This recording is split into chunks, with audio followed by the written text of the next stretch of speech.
नहीं, यज्ञ के बाद में दिया हुआ आशीर्वाद फल नहीं होता।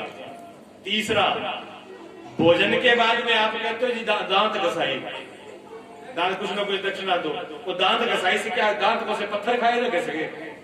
कोई पत्थर तो खाए नहीं, दांत घस रहे हैं, रोज खा रहे, कोई आप खा रहे हो, जो आपके नहीं घसे, महात्माओं के ज्यादा घसेगे कि ब्राह्मणों के ज्यादा घसेगे। लेकिन उसमें भी रहस्य है, सीधी सीधी बातें बहुत जगह नहीं बताई गई क्योंकि लोग मानते ही नहीं, पकड़ते ही नहीं, थोड़ी बात को घुमा देते हैं। बात दांत घसाई से नहीं है, बात दक्षिणा से नहीं है। आप भोजन के बाद तुरंत प्रणाम कर ले तो करो। ब्राह्मण या संत भोजन पा करके जब उठेंगे जो उस टाइम का आशीर्वाद भी खाली नहीं जाता है। ये मेरा अनुभव की बात बता रहा हूँ और ये शास्त्र में मिली। अब बात तो क्या हुआ, प्रणाम भगवान कब लेके गए? सुबह इस टाइम में उठेंगे वो, भगवान को पता था इस टाइम में उठेंगे, तो भगवान उसी टाइम में जाकर के द्रौपदी ने प्रणाम किया। लेकिन भीष्म पितामह तो ये कल्पना ही नहीं कर सकते थे क्योंकि उधर तो दुश्मन का शिविर था। भीष्म पितामह जहाँ पर है वो शिविर ही दुश्मन का है, वो पूरा मोहल्ला ही दुश्मन का है, उसमें तो द्रौपदी का आना तो सवाल ही नहीं है। वही रात को, और द्रौपदी के जो चप्पल जूता थे, चप्पलें थी, राव थे, वो भगवान ने अपने पीताम्बर में लपेट करके यहाँ डाल रखे थे, वे आवाज भी ना हो, और उनकी चूड़ियां भी उतार करके आवाज बिल्कुल किसी को कानो कान खबर ना हो, और दोनों पहुंच गए। जैसे ही प्रणाम किया तो भीष्म पितामह की कल्पना में ये नहीं था, उन्होंने सोचा दुर्योधन की पत्नी होगी। लेकिन दुर्योधन जैसे इतने सज्जन आदमी की पत्नी के प्रणाम कर सकती है? दुर्योधन जैसे सज्जन आदमी की पत्नी प्रणाम करेगी? बड़ा संभव नहीं है।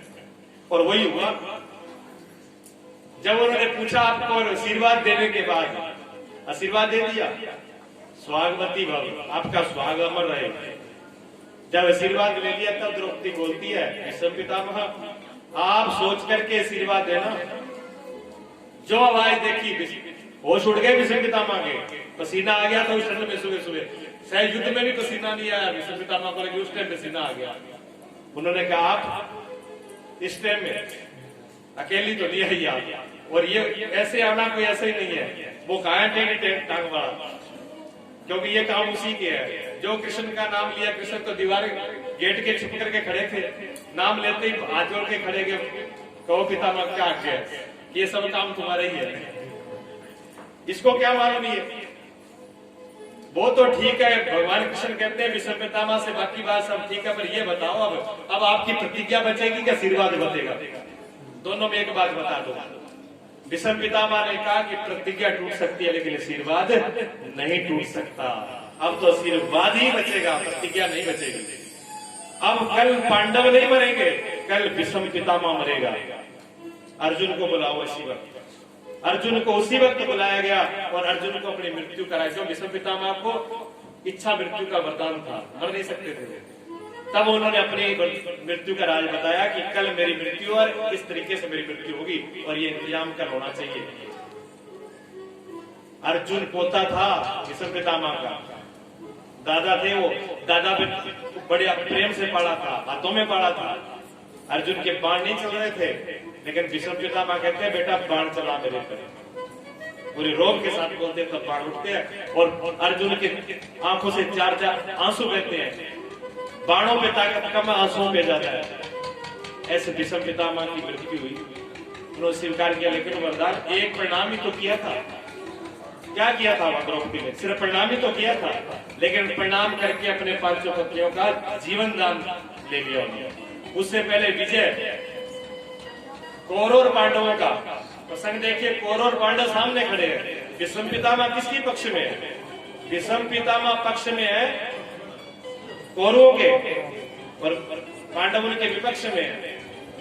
लेकिन भीष्म पितामह ने आशीर्वाद किसको दिया? विजय श्री का युधिष्ठिर को, पांडवों को दिया। दुर्योधन चल गया। दुर्योधन कहते ये कोई बात है, खड़े हो हमारी तरफ आशीर्वाद तो दे रहे हो। भीष्म पितामह कहते नलायक, पहले देख तो ले तू लायक भी है कि नहीं है।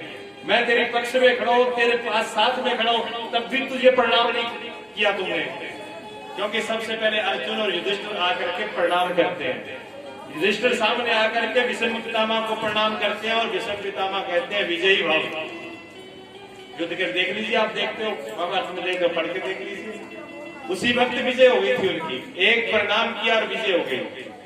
प्रणाम क्या छोटी मोटी चीज है, मिलता है आशीर्वाद, प्रणाम का महत्व भी है, लेकिन हम उसको पूरी तरीके से नहीं करते क्योंकि हमें शर्म आती है।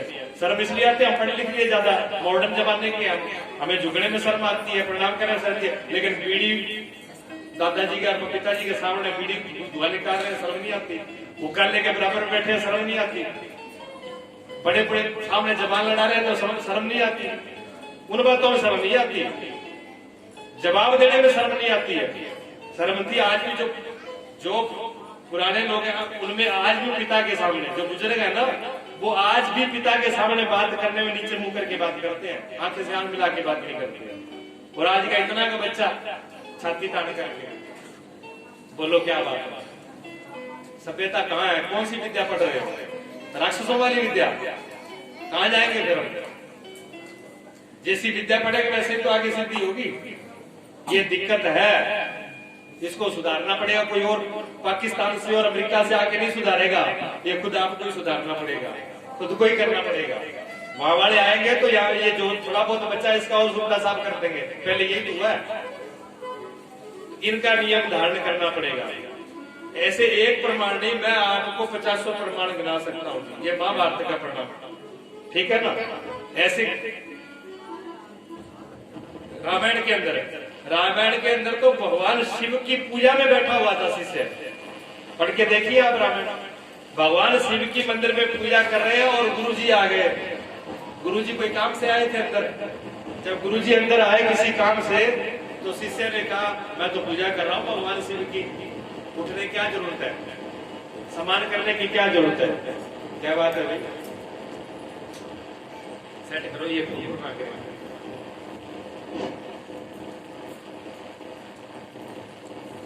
आवाज किसने आ रही है?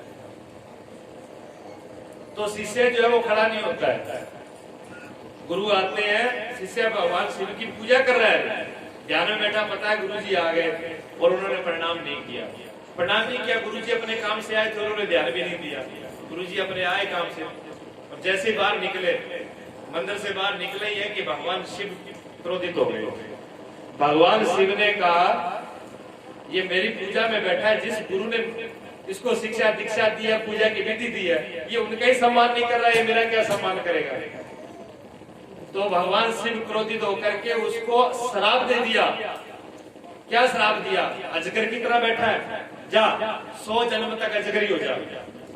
अजगर सर्प को कहते हैं, अजगर सर्प देखा आपने, मोटे मोटे होते ऐसे पड़े रहते हैं। 100 जन्मों तक तू अजगर ही बन जा। जैसे ही श्राप सुना, गुरुजी लौट करके वापस आ गए। गुरु ने आकर के भगवान से प्रार्थना की है और वो लिखा हुआ है रामायण के अंदर, उत्तराखंड के अंदर, समिसान निर्वाण रूपम विभम व्यापकम ब्रह्मेव स्वरूपम। ये जो है ये प्रार्थना लिखी हुई है, वो गुरुदेव ने की है भगवान शिव के लिए। गुरु ने भगवान शिव को मनाया, प्रभु ये तो अज्ञानी है, मूर्ख है, आपने इतना बड़ा श्राप दे दिया इसको, 100 जन्मों तक इसको अजगर बना दिया, कृपा करो, इसको उद्धार करो। जब प्रार्थना करी, विनती करी गुरु ने, तब भगवान शिव प्रसन्न हुए, कहने लगे श्राप तो नहीं पहुंच सकते, श्राप को वापिस नहीं ले सकते, लेकिन कुछ बदला जा सकता है। उन्होंने कुछ भी कीजिए आप। कहते 100 जन्म नहीं हो गया, इसका एक ही जन्म होगा। 100 जन्म से एक जन्म में क्या होगा? इसके ऊपर से कैंचली उतरेगी, कांचली जिसको बोलते हैं आप, कैंचली बोलते हैं, कांचली बोलते हैं, जो सांप के ऊपर से उतरती है, वो एक जन्म बना जाता है। वो भगवान के शिव के श्राप से हुआ था। तो एक जब इसकी कैंचली उतर जाएगी, तब इसका एक जन्म पूरा हो जाएगा। इसलिए एक ही जन्म में 100 बार इसकी जान कैंचली उतर जाएगी, इससे इसका उद्धार हो जाएगा। तब गुरु ने प्रणाम न करने का परिणाम ये हुआ।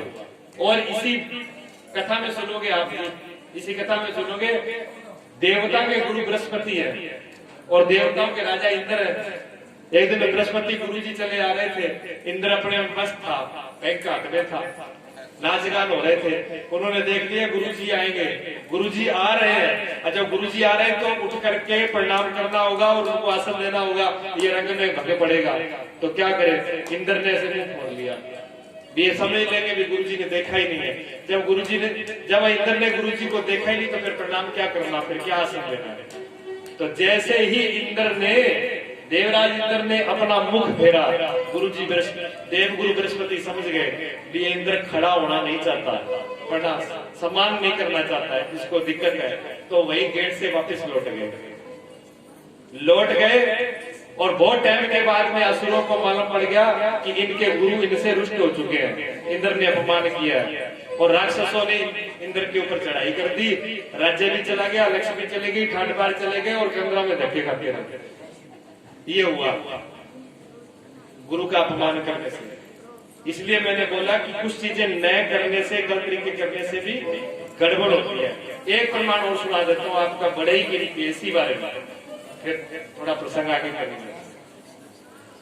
आपने मार्कंडे जी का नाम सुना है? मृकंड ऋषि के बेटा मार्कंडे ऋषि मार्कंडे बहुत बिल्कुल छोटे से थे, कितने 3 वर्ष के, लेकिन उनके घर में एक संस्कार था, ऋषि पुत्र देना पहले ये संस्कार था, वो प्रणाम करते थे जी। अब ये प्रणाम करने का जो क्या तरीका था, दंडवत प्रणाम। कबीर साहब ने बोला है, गुरु को कीजिए दंडवत कोटि कोटि प्रणाम, गुरु को कीजिए दंडवत कोटि कोटि प्रणाम, और कीट न जाने भ्रम को गुरु कर ले आप समान। आपने घरों में कीड़ा देखा ना, भंवरा जो है वो कीड़ा, एक लट होती है, उसको कीट बोलते हैं। वो एक उठा करके ले आकर उस मिट्टी के अंदर डाल देता है, महीने 100 महीने उस मिट्टी के अंदर बंद रहता है, ना वहां पानी है ना कोई हवा, बिल्कुल बंद है। और जब उसमें निकालते हैं तो उसमें वो लट नहीं रहती, वो भंवरा बन जाता है, अपना रूप बना देता है। कीट न जाने भ्रम को कर ले आप समान। वो भंवरा, वो कीड़ा जो है वो भंवरे को नहीं जानता, लेकिन भंवरा उसको अपने रूप बना देता है। कहीं तो गंदगी में पड़ा था, गोबर में पड़ा था, कीचड़ में पड़ा था, और वहां से उठा करके ले आकर के और उन्होंने शब्द सुना करके और उस मिट्टी बंद कर दिया। अब वो 1 महीने के लिए समाधि में, और जब निकलेगा तो भंवरा बन जाए, फिर वो गोबर में और गंदगी में नहीं बैठेगा, फिर फूलों में बैठेगा। उन्होंने अपना रूप दे दिया। वही गुरु कहते हैं, शिष्य को पता नहीं चलता, गुरु शिष्य को अपने रूप बना देते हैं। लेकिन कब पहली शर्त उसके साथ दी है, गुरु को कीजिए दंडवत कोटि कोटि प्रणाम। दंडवत प्रणाम तो प्रणाम तो करना ही नहीं सीखा, और वो कहे कि मुझे मैं उनके रूप हो जाऊं, कैसे हो जाएगा? जो पहले शर्त दे दी उसमें वो तो पूरी हो जाए। दंडवत प्रणाम का मतलब होता है डंडे की तरह लेट करके प्रणाम करना। डंडे की तरह लेटने का मतलब क्या जी? प्रणाम तो प्रणाम है, कैसे भी कर लो, खड़े खड़े कर लो, वैसे ही कर लो, लेकिन उसे ऐसे करने से क्या मतलब है? उसका क्या अर्थ रह गया? उसका अर्थ है, हर चीज का अर्थ है। आपने देखा होगा जब जो 2 सेनाओं के अंदर युद्ध हो जाता है, 2 देशों में युद्ध हो जाए, तो जब हाथ ऊपर उठा दी जाते हैं, उसका क्या मतलब होता है? सिलेंडर हो गए, सिलेंडर हो गए, हाथ ऊपर हो गए। कोई उग्रवादी घेरे में आ जाए, डाकू घेरे में आ जाए और पुलिस के सामने हाथ खड़ा कर दे, तो पुलिस उस पर गोली नहीं चलाएगी, मिलिट्री उस पर गोली नहीं चलाएगी। इसने सिलेंडर कर दिया, उसको बख्श दिया जाता है उसी वक्त। उसके बाद में जो कोई नियम वो आगे की बात है, लेकिन उसी वक्त उसकी मृत्यु बख्श दी जाती है, हाथ खड़े करते ही। तो हर हर महादेव राधे राधे से बोलते हैं ना, उसका मतलब ये होता है कि हम आपके सिलेंडर है, जो भी हमारे अपराध है, जो भी हमने बुरा किया, उसको आप माफ कर दीजिए। ये उसी का ही अर्थ होता है। तो लेटने का मतलब है कि हमने जो भी कुछ किया, हम आपके अर्पण है, समर्पण है, अपने अहम को समर्पित कर देना। उसके बाद में सारे रास्ते खुल जाते हैं। ऐसे ही प्रणाम से मंदिर में हो, गुरु को लेट करके न करो, कोई बात नहीं, कम से कम इतना घुटनों को टेक करके कि आपका शीश चरणों में आ जाए, ऐसे तो कर लो। खड़े खड़े करने से क्या होगा? कुछ होने वाला नहीं है। तो प्रणाम करें तो प्रणाम पूरे तरीके से ही करें, अधूरे तरीके से न करें।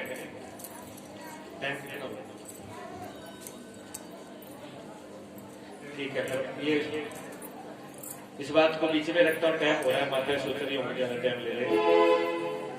जो भी बात बतानी थी मुझे गौशाला के लिए वो बता देता, उसके बाद में मैंने विराम करके आरती लेकर के और फिर प्रसाद लेके सब लोग जाएंगे। 5 मिनट और है। तो कोई भी नियम करो आप उसको पूरी विधिवत कीजिएगा। मार्कंडे वाली बात रहेगी, फिर कभी सुना देंगे, कोई बात नहीं। वो भी यही परिणाम था कि उनको भी जीवन दान मिला था, अमर हो गए थे। प्रणाम करने से मार्कंडेय अमर हो गए थे। ये उसी का एक है। कुछ माताएं क्या करती है, गौओं के लिए कुछ न कुछ लेके आती है लिफाफे में, और वो प्लास्टिक का होता है। एक तो कसाई जो है गौ माता को छुरी से काटता है, गला काटता है, उसे पुण्य होता है पाप जी, पाप होता है जो छुरी से गौ माता को काट रहा है। और एक माताएं क्या करती है, छुरी से नहीं काटती, वो प्लास्टिक के थैलियां लेके आती है, उसमें लेके आएंगी जो भी खाने पीने का, वो गौशाला में डाल देती है गौ माता के सामने। वो खा लेंगे, वो धीरे धीरे मरेंगे उससे। तो कसाई से कम आप भी काम नहीं कर रहे। मेहरबानी करके प्लास्टिक गौशाला के अंदर ही नहीं आना चाहिए। बर्तन ले आओ, आपके घर में बर्तनों की कमी है क्या? आप पहली बात तो गौ माता, वो गौ माता मानते ही नहीं हो, आप उनको पशु या जानवर मानते हो, जो इस तरह से लेकर के आते हो सड़े गड़े के लिफाफे में, वही फेंक देते हो। वैसे अपने माँ बाप को ऐसे खिलाते हो क्या भोजन आप? दिया सामने और फेंक दिया, लो पिताजी खा लो, लो मम्मी जी खा लो, ऐसे फेंका करो घर पे। जब माँ बाप को ऐसे नहीं फेंकते तो गौ माता है, 33 कोटि देवी देवताओं के पास है, आप उनसे आशीर्वाद लेना चाह रहे हो, कैसे आशीर्वाद मिलेगा? उनको ऐसे फेंक के नहीं, पूरे सम्मान के साथ उनको जिमाओ खिलाओ, और भगवान का उनको स्वरूप समझो। नहीं है, 33 कोटि देवी देवताओं का वास है उनके अंदर, उनको पूरे सम्मान के साथ। और ये प्लास्टिक तो बिल्कुल ही हटा दीजिए, किसी भी बर्तन में आप लेकर के आइए। बर्तन को वापस सही नहीं जाना, वो बैक वाले की गलती है, मेरी गलती नहीं है, ये नहीं, उसमें गड़बड़ है साउंड। क्या बात है, इसमें गड़बड़ है तो पास। चलो कोई बात नहीं। तो ये ध्यान रखें कि गौ माता को जो खिला रहे हैं पूरे सम्मान के साथ खिलाएं। कैसे उनमें वास है, गौ माता के अंदर क्या गुण है, कैसे उनका आशीर्वाद मिलेगा, और गौ माता कैसे धरती पे आई। कल मैं इस प्रसंग को आपको सुनाऊंगा, ये बात पूरी बताएंगे और उसके कुछ लाभ भी बताएंगे आपको। बोलिए सदगुरुदेव भगवान की जय। आप आरती करते ठीक है।